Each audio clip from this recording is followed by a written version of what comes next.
বন্দে ভারত যাত্রা নিয়ে অনেকের অনেক বক্তব্য থাকে, কেউ ভালো বলে কেউ বাজে বলে। চলো আজকে তোমাদের সাথে আমি আমার অনেস্ট রিভিউ শেয়ার করব। এই নিয়ে দুবার হলো আমি বন্দে ভারতে যাচ্ছি।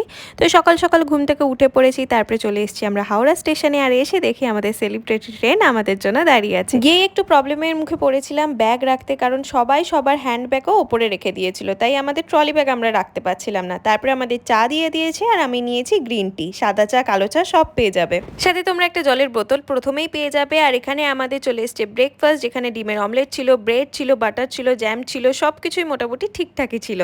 ব্রেকফাস্ট করার পরই আমরা চলে আসি বোলপুর, আর বাথরুমও ছিল একদম পরিষ্কার, এই মানুষটা সারাক্ষণ পরিষ্কার করছিল। তারপরে চলে আসে হচ্ছে আমাদের লাঞ্চ, আর লাঞ্চও আমার একদমই ঠিকঠাক লেগেছে, মানে যেমন হয় আর কি। ট্রেনে আমরা তো আহামরি খুব একটা এক্সপেক্ট করতে পারি না, আর পুরো জার্নিটাই ছিল ভীষণ কমফোর্টেবল। কখন যে হাওড়া স্টেশন থেকে আমরা নিউ জলপাইগুড়ি স্টেশনে চলে এলাম সত্যিই বুঝতে পারিনি। তো চলো টাটা।